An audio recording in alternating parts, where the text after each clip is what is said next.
So typically about once a year, have speakers, Coast Guard, some really accomplished maritime professionals, always learn a lot of good things. I'm going to tell you about our speakers in just a moment. We'll pick up a lot on the screen, a lot from the Q&A, and chat. I'd like to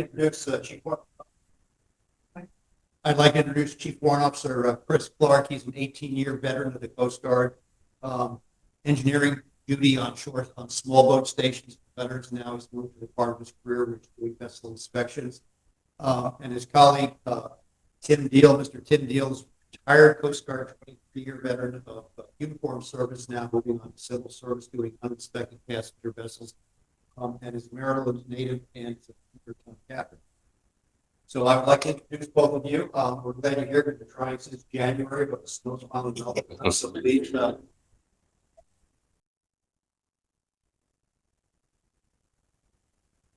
Well, good evening, everybody. Thank you for having me. I know it's been a couple months since we had this originally scheduled, so thank you for your patience. And thanks for Bob for helping us coordinate this. I know it's been a long time coming, so really looking forward to it. Thank you, Mr. Tim, for coming out and assisting me. We're here today to talk about regulations on small passenger vessels, as well as some uninspected as well. So inspected versus uninspected is going to be kind of what we're going to hit on, as well as some bareboat charters.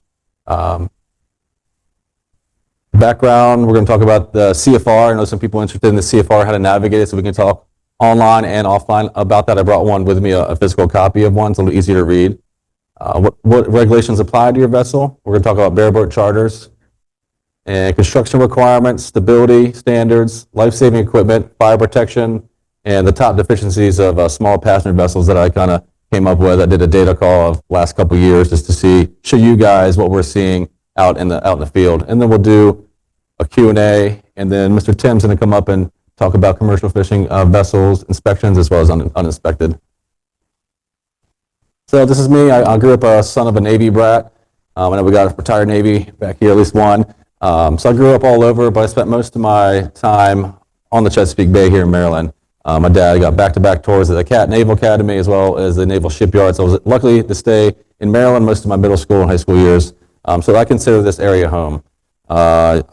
Been all over the East Coast, from Sandy Hook, New Jersey, to Woods Hole, Massachusetts, to Indian River, Delaware, and then Norfolk, Virginia, and now I'm here.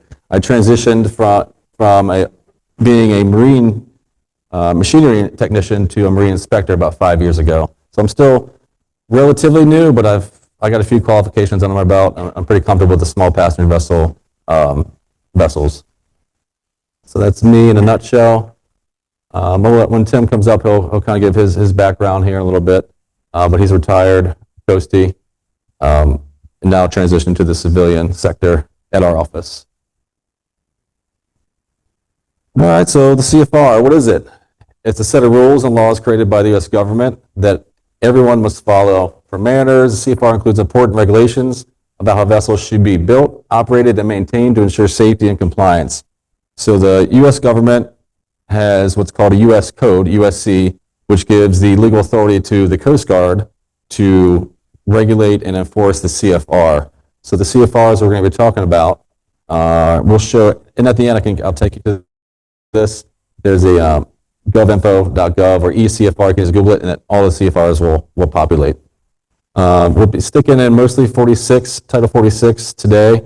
Chapter 1, that's where your inspected small passenger vessels are going to follow. So it's broken up by title, then it goes to chapters, then subchapters. So Title 46 is everything shipping. So it's uninspected, inspected, barges, tugboats, any vessel you think of that's inspected, majority can be in Title 46. The subchapter T, that's the majority of the vessels I inspect, are under 100 gross tons, greater than 6 passengers with at least one for hire, and then under 150 max passengers with less than 40 night accommodations. And they're going to be chartered. They can be chartered with crew by owner with greater than 6 passengers. There's chartered with no crew provided by owner, which is a true bareboat, which we'll talk about here in a minute. That gets you up to 12 passengers / guest with one captain. And then as you get up in tonnage, that's when the regulation changes So passenger count and tonnage. So subchapter K, which is some of our bigger vessels, I think we have a few in Annapolis and in DC, are still less than 100 gross tons, but over 150 passengers. So the regulations are going to change based on tonnage, passenger count for majority of the small passenger vessel fleets. So what regulations apply to your vessel? The differences between uninspected vessels and small passenger vessels.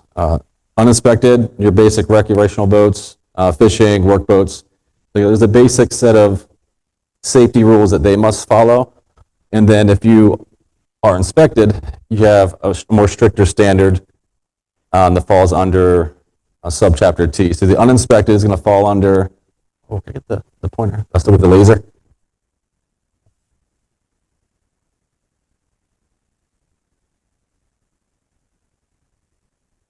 Oh. That's a tough one. And can I just use that to?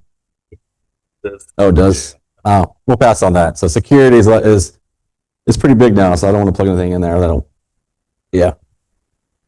Well, anyway, you'll see over here, subchapter C is going to be the 46 CFR 24, and then inspected is going to follow under 46 CFR 175. And I can kind of show you on ECFR here in a little bit and kind of navigate those a little bit easier.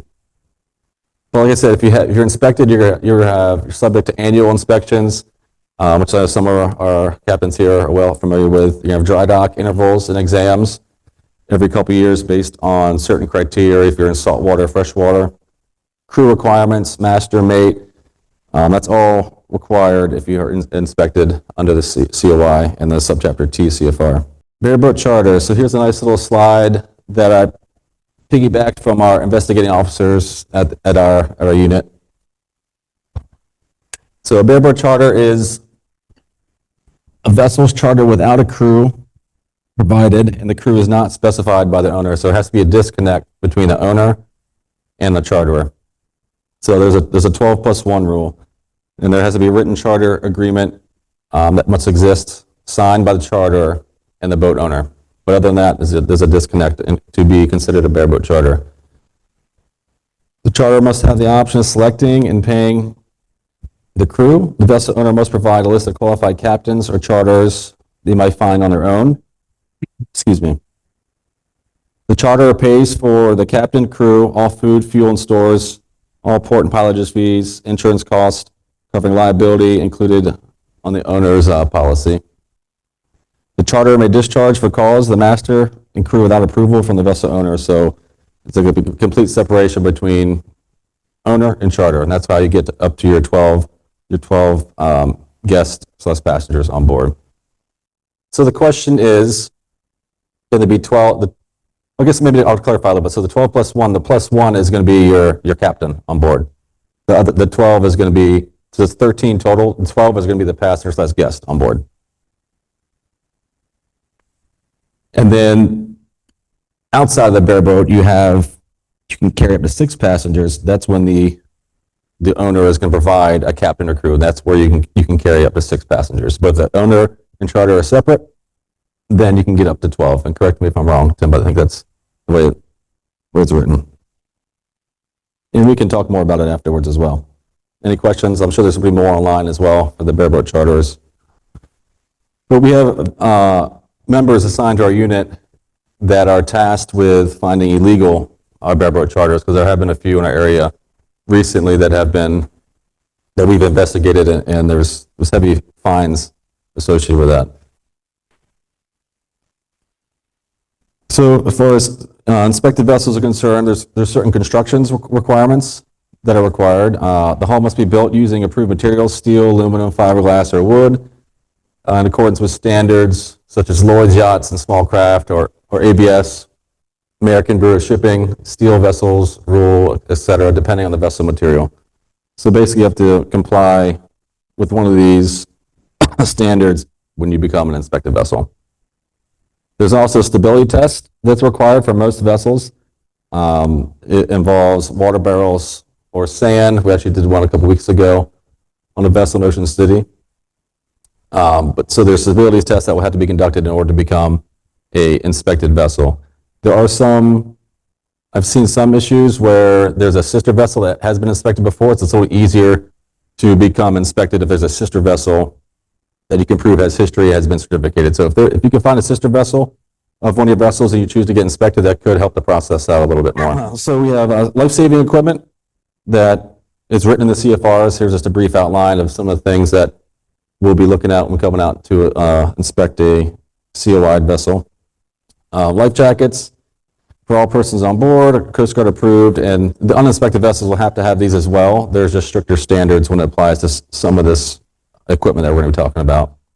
Ring buoys, flares, smoke signals, fire extinguishers, EPIRBs based on your route. So once you get certificated, you'll be issued a route for the vessel.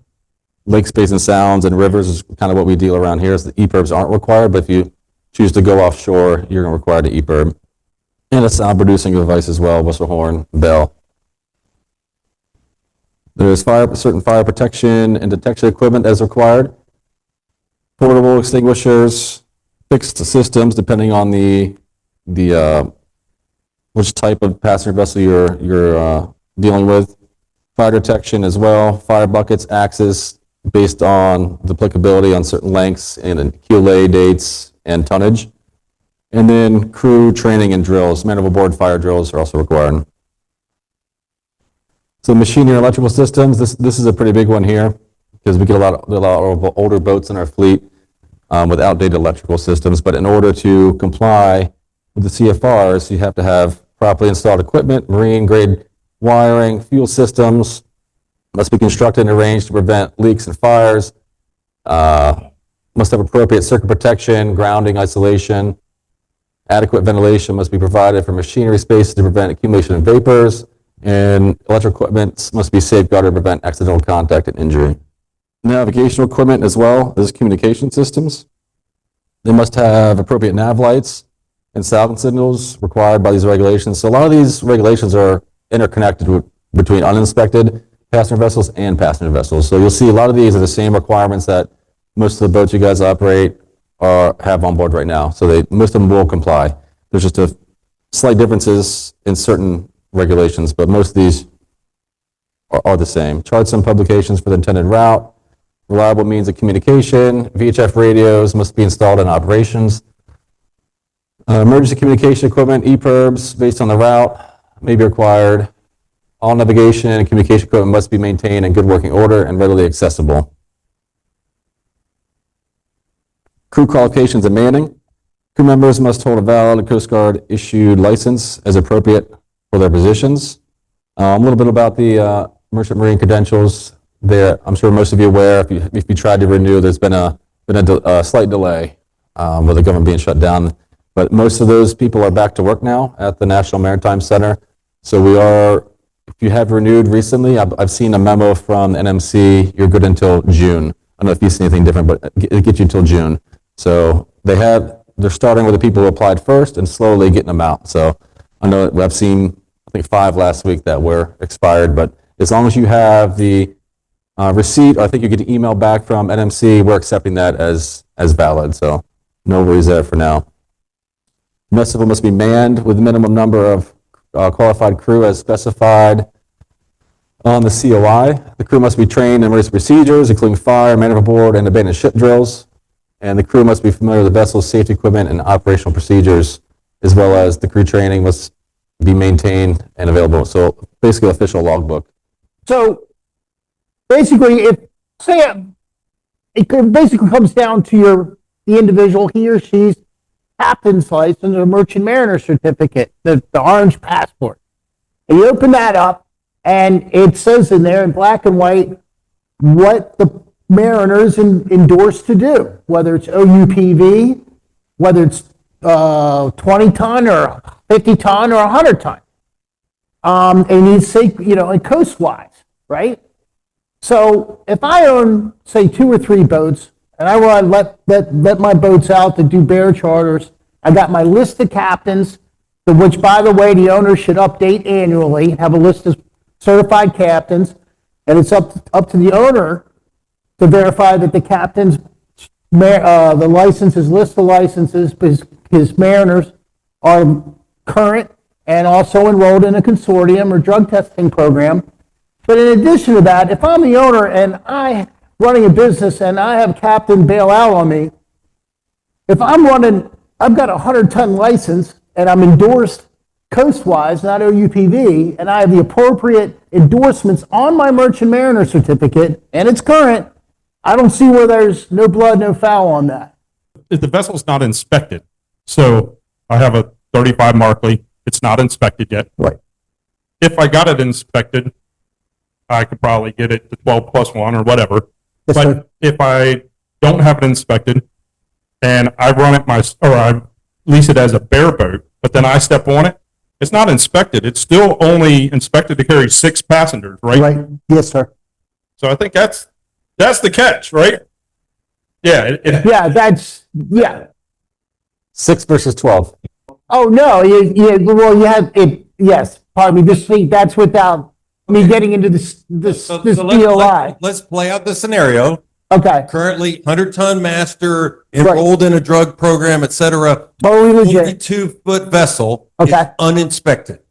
But you're still limited to 6. 6 pack. Exactly. So let's back up the answer to your question. Somebody said, hey, can I be the captain on my own owner-owned 12-passenger thing? And that's why I'm saying my fingers are in quotes in the air and I'm winking at the demise charter rule. That is absolutely invalid. And somebody in this room cannot charter their own boat with 12 people on board and Right. call it a demise charter. That would be an illegal charter on an uninspected vessel. Yes, Do we all agree? with a Yes. personnel count, yes. I didn't realize you were addressing the COI, I so. think that was what the question It was- was there, and you answered it in a way that made us all say, okay, I'm done. Right. with There has to be, Well, I apologize. I was more on the licensing and credential side of it, but yeah, you would need the COI for the 12 count +1. yeah, there has to be separation between the owner and the charter. So the owner cannot be involved if they want to carry more than 6 passengers. So that would be a 6-pack. Another question, very briefly. Could you repeat what you said about the delays in licensing? Yeah, so right now, as it stands, I've seen where people have been renewed, I don't know the time frame, but they're extending it till June as far as your merchant marine credentials.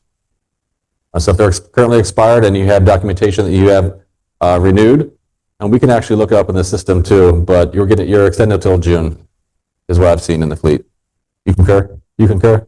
Yes, Yep. absolutely. That's what's going on. Yep. Any more? Yeah. So uninspected vessel, or I do fishing charters. Yes, sir. Sometimes I have a mate, sometimes I don't. If I read through some of the manual, it says they don't have to be credentialed if they're not running the boat. Am I reading that correctly? So maybe not credentialed, but anybody, a mate, anybody that's responsible for the safety of the crew, okay, by law, is to be enrolled in a drug consortium or drug testing program, no different than you are, okay? Or at least show that within 180 days, they've been tested and found in compliance. Now, we're in a post-pandemic world and government shutdown. So I know with my captains, a lot of times, like, can you show, and they're showing me an email and they'll show the CFR and it'll say specifically found in compliance. I'll accept that, okay, as far as that requirement. But to your question, if you have anybody who's directly responsible for the safety of the passengers, okay, help, first mate that's helping people on and off the boat, you're driving the boat, they're back there hooking up fish and taking care of passengers, so on and so forth, helping them embark, disembark. They're supposed to be enrolled in a consortium as well, sir. But as far as being licensed, No, no. no. And this, once you become an inspected vessel, that's what we're going to have. There's manual requirements for master, deckhand, mate, to have those credentials. But uninspected, you just need to have the OUPV credential, correct, Tim? As far as whoever's Yes. and the captain, master of the boat. But the deckhand, mate, if you have someone bait hooks, they don't have to have their credential. Anything else before we move on? Yep. Vessel documentation and inspection certificates. You'll be issued a COI, must be on board and displayed. Shows the vessel meets the safety and regulatory requirements. Once you conduct a stability test. We'll witness it, and you'll be issued a stability letter for the vessel that will go into how many passengers you can actually carry on board. Less than 5 net tons, you're going to be state registered. Over 5 net tons, you will need a COD, certificate of documentation. Those are delayed as well from the National Vessel Data Center. If you provide us a proof, or a Coast Guard boarding team, if you get boarded, provide proof of payment that you got from pay.gov, we're accepting that as well, because they're definitely delayed. They will continue during the shutdown doing recreational vessels, but there are certificated vessels they were not doing, so they're just get back up and running with that. So I've seen quite a few expired CODs in state. Not so much state registrations, because they were still chucking those out. So I don't know if anyone's any issues getting their boat re-registered. Any issues recently? COD? Yeah, that's about average. Did you get it? You got it so far? Yeah. Yeah. Okay. So we understand, and as long as you have proof of payment, something from an email, we're accepting that. Radio station license, if equipped with the marine radio and a valid FCC ship station license and a safety certificate, must be on board. With the FCC in the radios, that's another part of the CFR. It's not 46, it's 47, which the FCC regulations do get in the weeds and are kind of hard to decipher, but luckily we're not in those a lot. It's a whole nother kind of entity. We're just making sure that you have the documentation on board. Correct, for certificated vessels.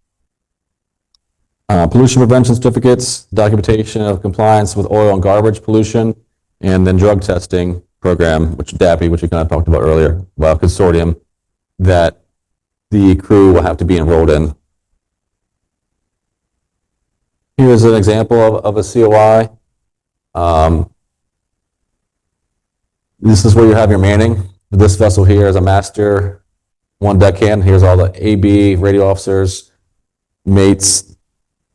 This is the route, lakes, bays, and sounds. So there'll be route conditions based on the local area. This one's Chesapeake Bay and its tributaries. There's some cold water exemptions because there's certain life-saving requirement that's required, whether you're cold water or warm water, based on the area of operation. You have your hull exams over here, your dry dock, internal structure exams, stability test, life-saving equipment for all amount of people on board, lifeboats, life rings, ring buoys, immersion suits, EPIRBs, and your firefighting equipment will be listed here. So this is kind of what a COI looks like if you choose to get certificated. So here's some common deficiencies that I tallied up in our database from the last couple years. Life-saving appliances, they're a big one. Life rings, life jackets, and flares, believe it or not. The life jackets, a lot of them are stacked, and some captains don't, and crew leave them up there. You're required to have a maintenance program, but some, they get stuck together, the retroflective tape peels off, they get really faded or just not usable. So that's a big one we've seen in the past. Fire safety, firefighting equipment, misspelling there, fire doors and escape routes for vessels, as well as bilge pumps and alarms. That's a big one. In the bilge, a lot of moisture, lack of ventilation. We have a lot of wire that gets corroded pretty quickly. So we've seen those fail quite a bit. And then documentation, not so much now because of the delay with the CODs, but logbooks and required postings. And more recently than this, I've seen a lot of batteries. That's probably my top one. The last couple of months, batteries being corroded, battery terminals, big 2-4 gauge wiring just held on by, believe it or not, like 3 or 4 little wires. And yeah, that's a huge fire hazard. I've seen that recently. So check your batteries on board and cables.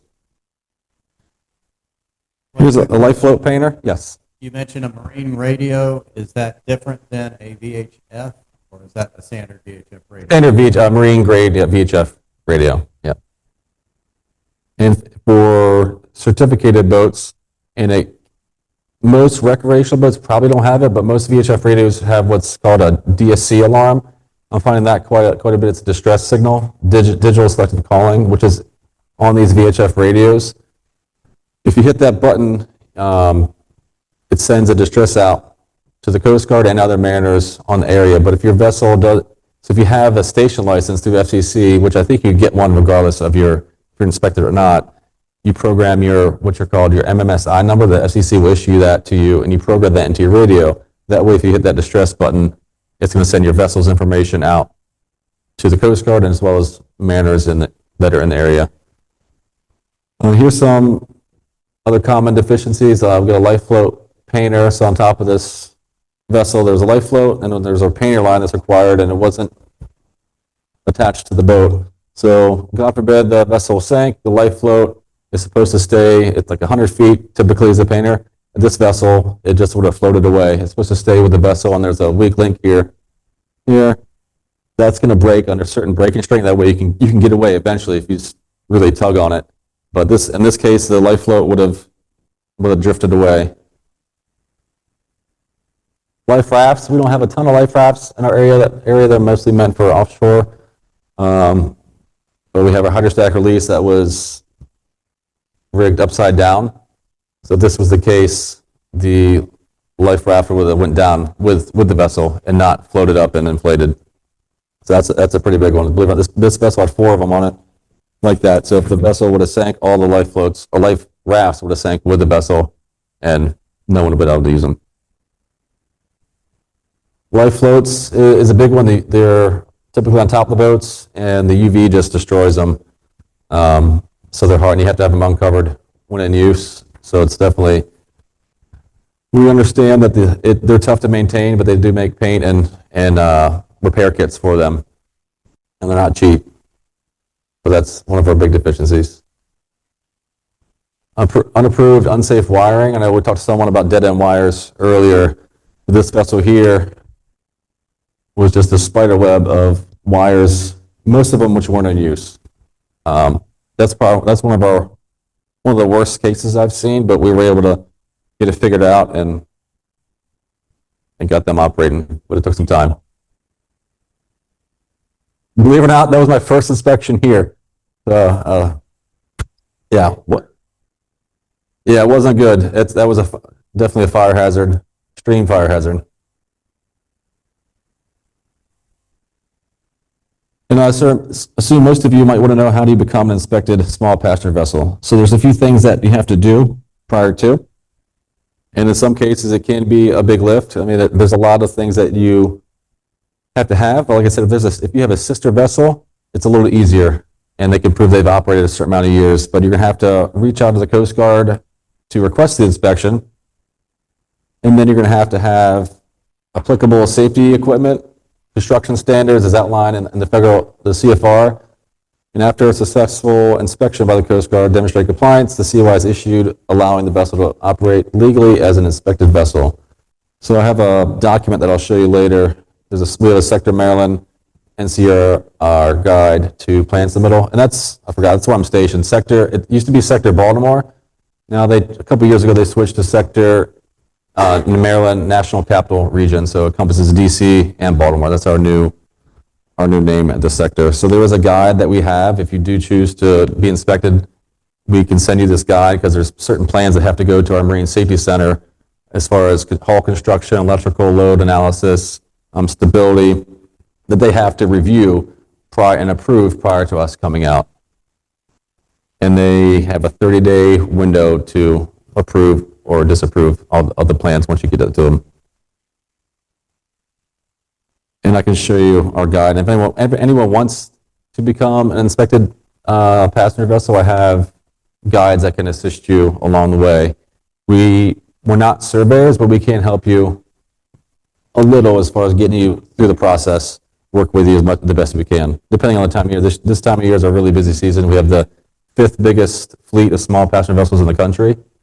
New York, I think San Francisco's got us beat, and there's only 6 of us in the office. So we're quite busy this time of year. Everyone's busy getting their boats back in the water. So conclusion, importance of continued education, staying informed, updates to regulation. There's a CFR online that I can show you here in a second. And then plan submittal to the Marine Safety Center. There's a link there as well. And Bob, feel free to share this PowerPoint with everyone. And then that's where you submit your plans, they approve them, and then that's when we come out. Once all the plans are approved, that's when we would come out to do your initial certificate inspection. And then there's our email address. That's a public, not a public, but it's a shared inbox. So all of us have access to that email. So if any questions, you can email that email down there and we can help you out the best we can. That is it for now. I can move on to show you some forms we have and the CFRs. Are there any questions before we switch to the documents I want to show you guys? OU. With OUPV and a coast-wide endorsement as well. I mean, we're gonna have some slides and I'm gonna get into a little bit. I know it's clear as mud right now, but, right, so it has to be a licensed captain, he or she. Yes, sir. And current. Okay, and then just one other question for the, are you required to have a log that's kept on board for passengers or anything? And one of the other things I didn't see was, is there anything about safety pre-departure checklists? Like, I didn't see anything that these are the required things that we have to have for pre-departure check. This is for inspected vessels? Inspected or Yeah. six-pack, I mean, getting ready to start my own business, so I want to be following the rules and making sure I'm doing everything correct. So, do I need to have safety thing printed out, sent it to everybody or something like that, or what? I didn't see any of those requirements. So as far as inspected vessels go, you need to have, doesn't be an official logbook, they make official logbooks. You can just have what we see a lot is a notepad with your drills that you're doing. There's required drills, man overboard drills, fire drills that are required, and passenger count has to be kept somewhere where they're written down, and then someone ashore has to have that number as well. I think a lot of vessels use a system through the DNR where their passenger counts are recorded, but someone on shore has to have a record of those passenger counts prior to departing. And is there a place where, is it in the CFR that lists the document of here's everything that's required for expected for things like that, like the law? Yep, I have a whole checklist that I can share. I'll share with you, and I'll get it to Bob, and he can share it with you guys. Okay, great. Yeah, one follow-on question about, captains, licensed captains on bareboat charters. My understanding is that if a charterer goes to charter a boat and they want a skipper, they don't have to have a license, correct? And they're carrying passengers? I'm sorry, can you say that again? So my friend Bob goes out, Okay. bareboat charters a vessel with his family Right. of 12. Okay. Okay. He does not have to have a license, correct? Is money exchanging at all? He's chartering a vessel. Okay. It's what's that? He's not being paid. No, he's not crew. He is the charterer. Essentially renting like a pontoon boat. He's running the pontoon boat, but no, sir. Essentially. He does not need to be licensed. No. Yeah. Okay. Just one. Private, so that would, in essence of the law, sir, that would be considered a private party, Right. Correct. and that is not really the whole bareboat thing. So that It's is, still a bareboat charter. it is a bareboat charter in that the owner of the boat is renting the boat out. That's more like a boat rental. It does fall under and this is where there's a lot of muddy water when it comes with the bear. And this people are asking these questions, having this conversation. But my answer to that would be no. In essence, no. Yeah. It's not they're not paid passengers. A related question from the chat. How do we report suspected illegal charters? We see a lot of things out there. So you can call the Coast Guard, you can email us, but there's a better, I don't know if there's one here. Because we have our investigators are tasked with investigating the bareboat charters. I can get you a better email because our email is just for inspections. I can get you an email, and you can call. I can get you a number too, email and a number. Well, I'll get the email address to Bob, and he can forward it to you guys, and a phone number because we have a command center that's 24/7. It's not an emergency, so I probably wouldn't call, but email is probably better.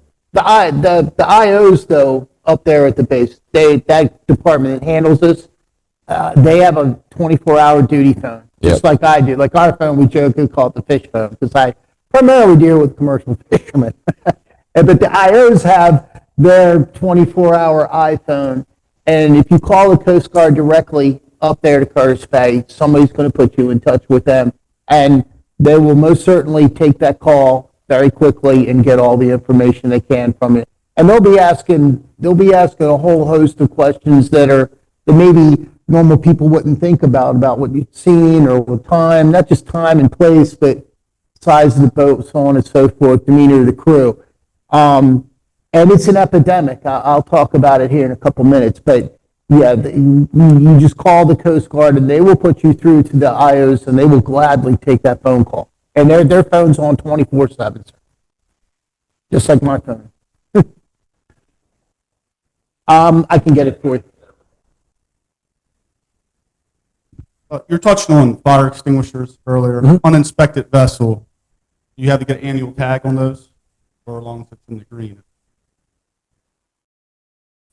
I'm trying to, because I was a boarding officer and previously in the Coast Guard, and as long as they're good and serviceable, I think that's how the CFR reads. Good, right, Tim, for uninspected? I'm sorry, say It's again? good and serviceable, readily accessible for the fire extinguishers. There's no required. Readily accessible and they're serviceable. Yeah, so we'll look at the gauge. We'll look at make sure it's not all rusted out, but yeah, no requirements. Tech service. Yeah, we're going to go over some of that. I got some slides for you that'll help clarify some illustrations. Are you pulling up the duty phone? Okay. So here's ECFR. Like we spoke about earlier, this is all the titles. You'll see like Title 19 is customs. The 46 is where all of the is for shipping. So Title 46, and this is ECFR. You just Google. You can't really. Is it kind of blurry up there? Chapter 1. So 46, Chapter 1. Then Subchapter C is all your uninspected regulations right here. Uninspected vessels, and then T is your small passenger vessels under 100 gross tons, and then M is your towing vessels, D is tank vessels, barges. But subchapter C is where you're going to be living for uninspected vessels. So you can see this isn't a ton of regulations. I'll go to subchapter T for inspected, and these are all the regulations for subchapter T. So that's kind of how the ECFR works, and you can control F as well at the top here. You can just search a keyword, and it'll find it for you. Like I said, the Coast Guard develops these CFRs, but there is what's called an interim period, where the Coast Guard will take, if they want to come up with a new regulation, there'll be a time period where captains, mariners can ask questions and want clarification. And if you want clarification on some of these, let's just go to operations for uninspected vessel. Special operator requirements, and you can see right here, it says 45 FR. That's the final rule. And if you click on those, it'll kind of give you some interpretation of the intended regulation, which is good sometimes. You want to have answers like, why does this say this? So there'll be interpretations in here as well, which is kind of nice. So that's kind of how ECFR works for the regulations. I have a book, which I prefer. Let's see this. Here is our guide to plan submittal. If you want to become a small passenger vessel, this is the guide we have that we can give to you to assist you along the way, step by step, on how to get certificated. This is our checklist that I'll also send to Bob for small passenger vessels as well. It's pretty nice. It has the item and then it has the CFR, so you can, if you want to learn more about it, go right to the CFR. Vessel log, drills, maintenance. This is the checklist that we use, that we give to the mariners prior to coming out. So there's really no surprises. So have this, you can, prior to our inspection, go through it step by step. Should be good to go. So this is from Virginia. I don't know if you use something different. This is subchapter C checklist. I can give this to Bob as well. But the checklist isn't as big. But you guys can have that to kind of get an idea of what's required for the uninspected vessels. Other than that, I think that's about it for me. Is there any questions? Yeah, one question. Can you go a little deeper into what is the plan that you are submitting? because I'm a good checklist follower. So Okay. I get a checklist and I'll fill it out and make sure my vessel complies. But So here's some of the what is plans the that, plan? Are you saying is it like the design of the vessel that you're submitting? correct. So MSC, the Marine Safety Center, is going to do a structural analysis. So they're going to see, not necessarily all of these, but they're definitely going to see arrangement on decks, fuel tanks, electrical, piping, hull penetrations, survival craft embarkation, life saving. So they do a structural analysis on the vessel. So if you have building plans, some don't, but like I said, if you have a sister vessel, a lot of times that will help MSC with the process. So this is everything that will get submitted to the Marine Safety Center, which is at headquarters in DC. One more question over here? Yeah. Over there. Just a more general question that you might cover coming up, and I'll be happy to wait and hear it when it comes up. Yes, sir. The difference between an uninspected passenger vessel and a commercial uninspected passenger vessel. Those exist, like life jacket requirement. As a commercial vessel, am I required to carry a type 1 for everybody? Or will an adequate type 3 life jacket?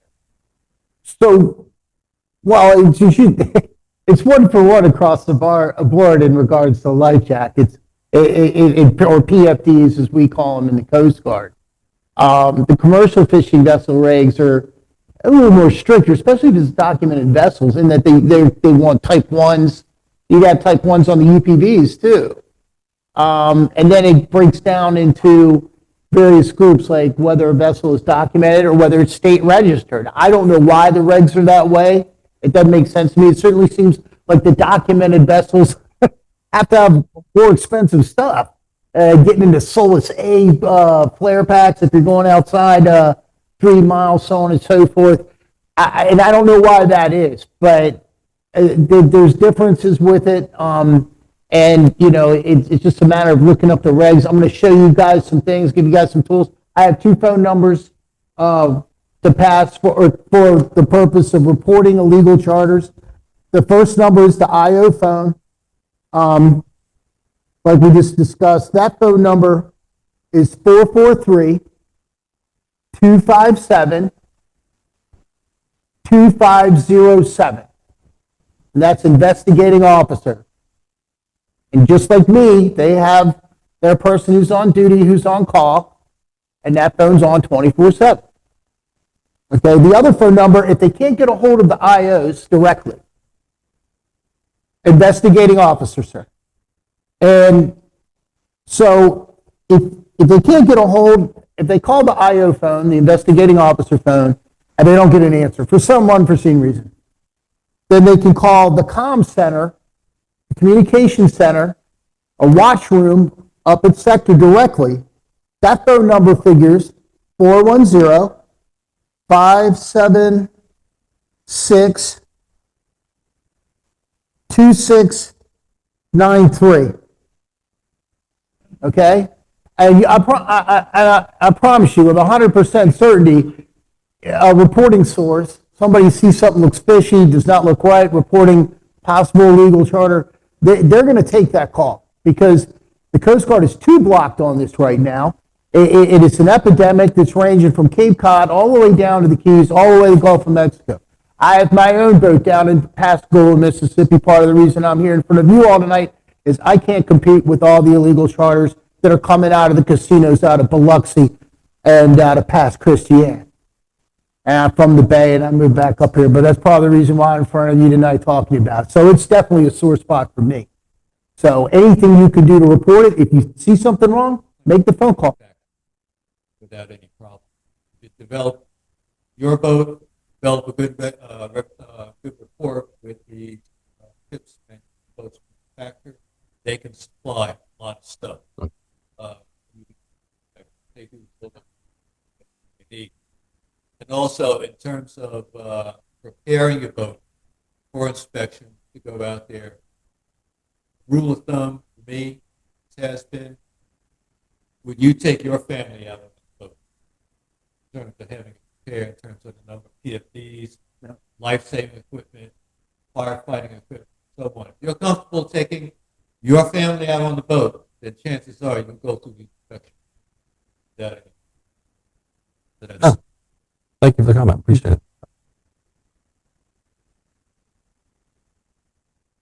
Yeah, at the end of the day, when I walk off the boat, at least my mentality, if because I signed that certificate of inspection after I endorse it, I walk off that boat isn't gonna catch fire, sink, any life-saving firefighting issues. I want to feel I have to lay my head down at night, realizing that I did the best I could with that vessel after the inspection. And I think the same way, would I let my grandfather and my 4-year-old son on the boat? But that's why we give you guys a checklist. It's black and white. The CFRs are black and white, but there can be some gray areas with interpretation. But all of our inspectors are willing to work with everyone to keep the vessels and the mariners safe. That's what we're tasked to do. So, anything else? Before I hand it off to Tim. All right. So, good evening. We're going to breeze through this, and I want to hit on some points that are relevant for this audience. The captains, uninspected. Some of it is just, which way? Oh.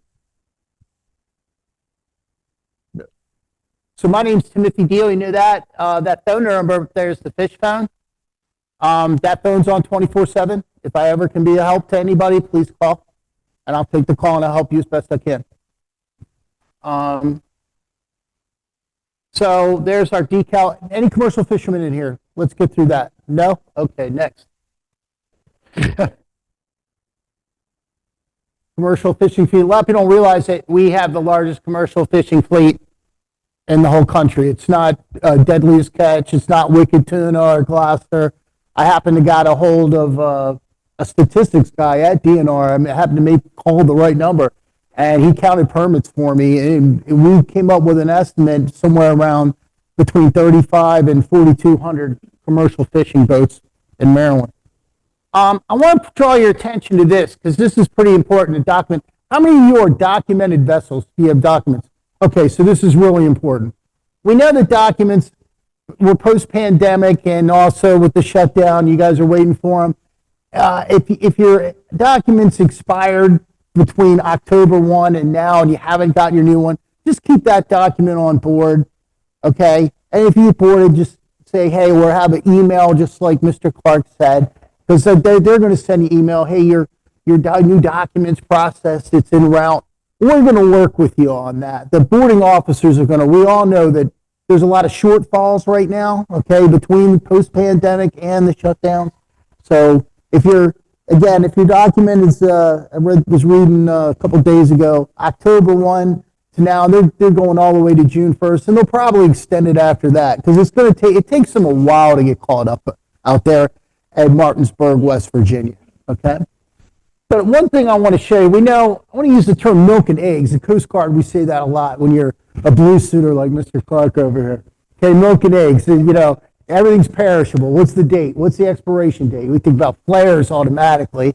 And then we think about our documents or our registration, our paperwork, right? Because every year, or a COI, right? COI is perishable, milk and eggs. But in addition to that, this is very important, and this gets overlooked a lot. If you look over here on the right side of the document, we have the endorsement or what the vessel is being used for. And it's very important to pay close attention to that because it needs to say coastwide and it needs to say commercial. It does not need to say recreational. That's a problem. And we're seeing this more and more on the registered boats and these documented boats. You got these great big center consoles that are running opportunities that are documented, that have 4 outboards and everything, or these brand new construction boats that have brand new engines, and the owners are rolling the dice, making a very risky decision, saying, well, I just want to have it endorsed as recreational because the warranty for the engines is 3 times longer if I have it warranted as a recreation boat. So I want to get that 36-month warranty and 2,000 hours, whereas if I put down anything other than recreational, commercial, coastwise, passenger, whatever, then the warranty is usually like 6 months and like 250 hours, like a little bit past breaking. This is very dangerous to you all. Because if this document, if you're out there running commercially, passenger for hire, and it reflects on this document recreational, and anything happens, fire, flooding, injury, a meteor falls from the outer ring of Saturn, you're in a lot of trouble. You see, because the insurance company is going to say, well, your vessel was out of service. Says here your vessel's endorsed to be a recreational vessel, but you have passengers on board. You see what I'm getting at? This is happening a lot. We're seeing this more and more with, again, kind of getting into the UPVs that have, outboards that are documented because they're over 5 net tons. You see?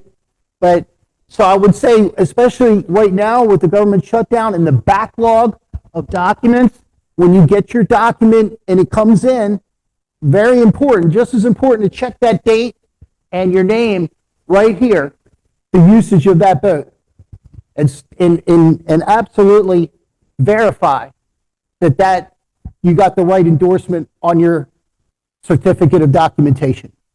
You see? Okay? And it's happening more and more. Rule of thumb for documents, should I get my boat documented? 40 feet, around 40 feet. Anything much bigger than 40 feet, it's probably over 5 net tons. Okay? Certificate of documentation maintained on board, proper fisheries or proper endorsement, not expired.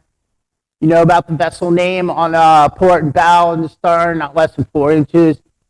I marked clearly legible. Ladders, hailing port on the stern, again, 4 inches.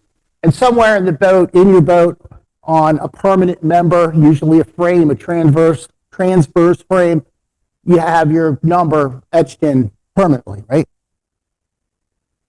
So again, I want to draw your attention. Who here's running a Maryland state registered boat, but that has a state registration?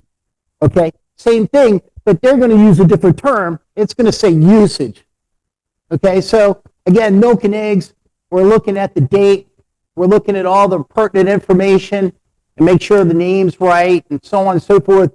But right here under use, bam. Okay, so that's just another way the state of Maryland says endorsement, but it says use. See, it says commercial fishing. See, but more often than not, again, on UPVs and commercial fishing boats, I'm seeing this a lot, and it falls into when they put new engines on the boat, or especially new outboards, but also a new John Deere or a new Yamaha. Okay, there's warranties that come into play. Well, I want to just have registered recreational, but I'm going to run it, make some money. Well, you're really rolling the dice. Really rolling the dice. Okay, throwable device. So, out of all the gear that you're supposed to carry, there's only one item by law that is deemed to, by law, has to be immediately accessible.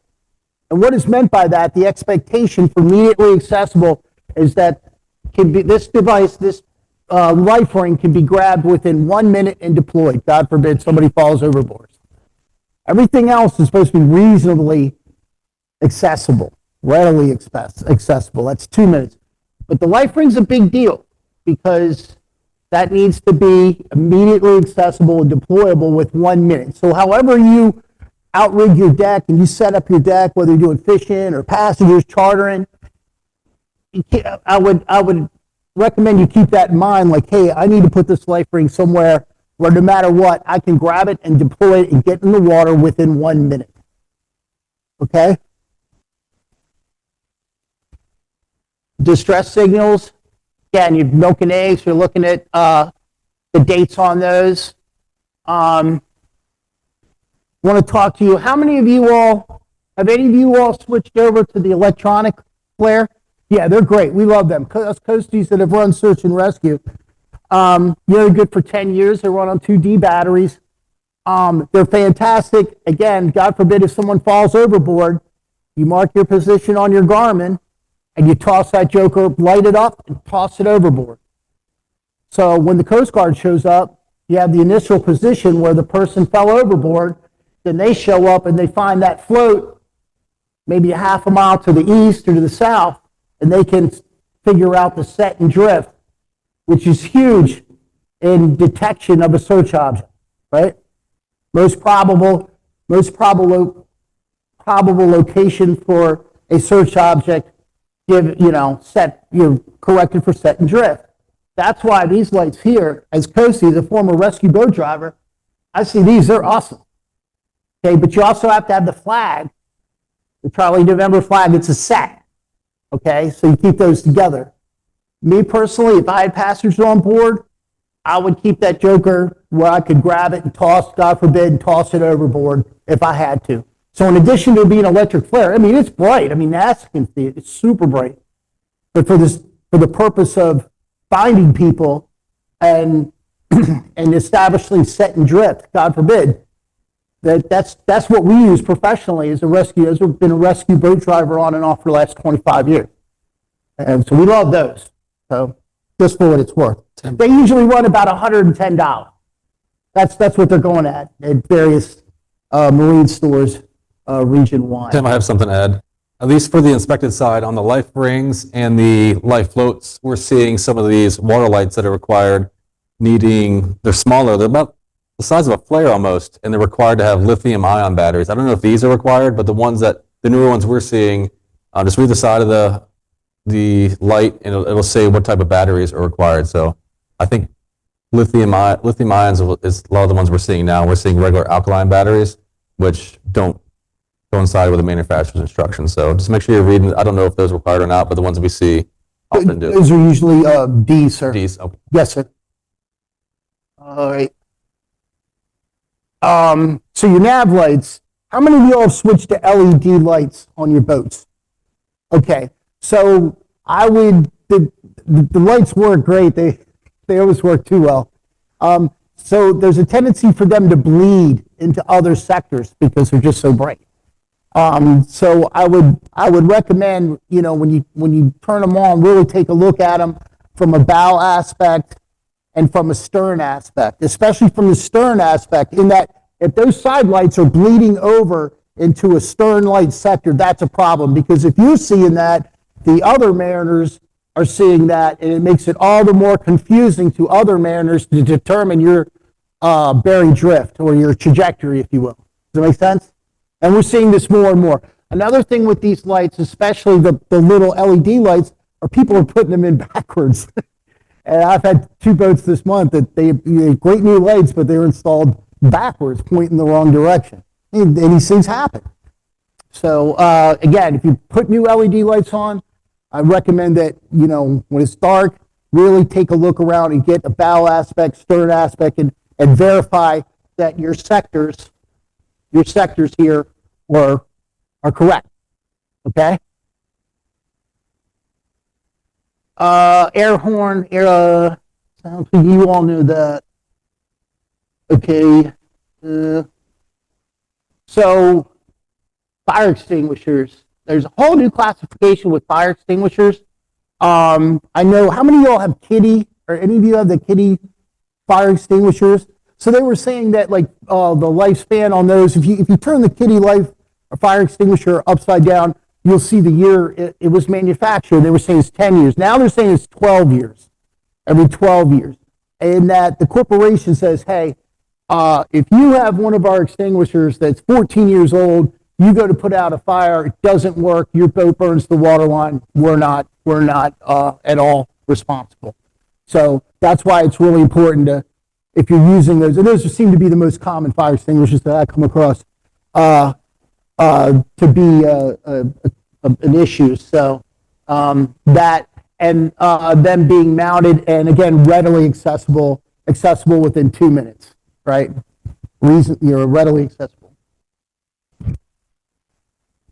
Sure. We're talking about commercial here. For my understanding, for recreational, for hulls model year 2018 or newer, you have to have the new classification system, 5B, 10B. Yes. Is that still the same for commercial? Yes. Yeah. Unless it's grandfathered in, and every year they've had the fire company come out. I see this down on Deal Island and our remote places where they actually have a fire marshal come out and tag all the fire extinguishers. They weigh them to make sure they've got all the right propellant and the chemical in them. And if they're tagged, and remember, if you look at a tagged fire extinguisher, this is a good point. So they'll have the tag on the side. Everything else that you look at on your boat or on boats is an expiration date, okay? With the exception of fire extinguishers. With the kiddie fire extinguishers, we know we turn them upside down. There's the year of manufacture. If it is a tagged fire extinguisher, the date you see on that tag was the date that the service was performed, not the expiration date. So a lot of young boarding officers, overzealous boarding officers, have been embarrassed through the years for writing a violation. Oh, this fire extinguisher is no good. It was, well, no, it's not expired till a year after whatever the tag is punched, right? Everything else is expiration. When it comes to fire extinguishers, you look at them, it's the date of manufacture or the date the service was performed. Does that make sense? Okay. Equipment. Nav rules. Definitely have a hard copy for vessels over 12 meters. I want to talk a little bit about this.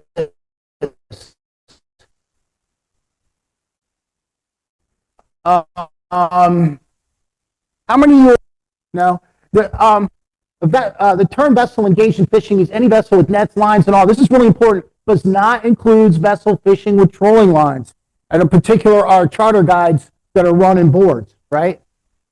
And there's a lot of heat about this. That means if the sailboat comes up, there's a hierarchy. And here we go. To determine which vessel must be the giveaway, all right, this is super important. It is essential to know the hierarchy. All vessels must be established by these rules. Number one, obviously, a vessel not under command. Okay. Number two, vessel restricted its ability to maneuver. Like if you see a Coast Guard cutter setting buoys or Army Corps engineer boat doing soundings, so on and so forth. Then you have a vessel engaged in fishing, could be power dredging, oyster boat, or on just a 22-foot boat handling a trot line that's hard fastened to that gypsy head, right? And then lastly, vessel under sail. But a lot of these you hear a lot of arguments. A charter boat, I have a sailboat cut me off, and I got boards out. Technically, by the rules, they're not part of the hierarchy. So I know they want, and they're trying to change that. They really are. Yes, sir.